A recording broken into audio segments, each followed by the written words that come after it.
I'm Margaret, and this is the channel where we empower people to discover their life purpose and to create lives that they would absolutely love living. So what we're looking at is different steps toward building a life that you would love. And one of the things that we all need to know is that everything is created twice. First, there has to come a thought, and then a thing. Okay, let's just imagine that you wanted to build a house, and so you hire an architect. And he has to envision that house in his mind before he creates a blueprint, which then allows the contractor to build the house. Or let's say somebody hears inwardly a beautiful piece of music, which is then transcribed and then can be played by the instruments in an orchestra, for example. Now, we all know this is the case, but we don't understand the power of it. Thoughts have power and can actually influence the material world. Mark Vincente, who's one of the authors of What the Bleep Do You Know, illustrates that with this story, and I'm going to quote, "Just before I hit puberty, I remember screaming at myself in the mirror. A few beats after I finished yelling at myself and was staring at myself with open hatred, the mirror shattered.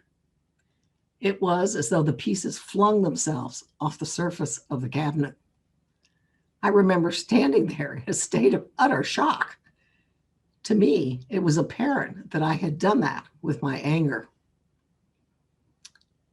Now, he was just entering puberty then, but as an adult, he has put that to the test over and over and over and has ruled out any other possibility. He's convinced his thoughts shattered that mirror. Another example of how thoughts can influence the material world was done by Dr. Masaru Emoto, who's the author of The Hidden Messages in Water. And what he did was he put signs on different bottles of water. Some of these signs expressed a positive emotion, some of them a negative. The water with positive messages formed these lovely crystals. The water with negative messages became ugly and malformed.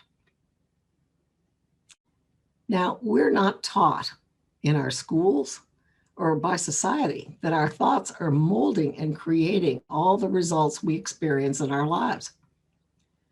Our thoughts have power, and when we envision something and then energize it, it takes form in the material world. We're shaping our reality all of the time. Science and religion both say this. A Course in Miracles, for example, quote, "The mind is very powerful and never loses its creative force. It never sleeps. Every instant it is creating. There are no idle thoughts. All thinking produces form at some level." And quantum mechanics says that the observer collapses a cloud of fuzzy possibilities into a definite single state. And John Wheeler, Princeton's Nobel Prize-winning physicist, says we're not bystanders on a cosmic stage, but shapers and creators living in a participatory universe. The implications of this are legion. If we're envisioning our fears, we're energizing them to show up. If we focus on what we want and how we want circumstances to appear, then we're energizing what we want. Are you happy with what you've been creating in your life? If so, good. If not, consider that if you change how you think, that you could create different results. If you like this video, share it. I go into this more deeply in my free online workshop, 3 Keys to Mastering Your Results. So if you'd like to listen to that workshop, go to www.margaretblaine.coach/3 keys.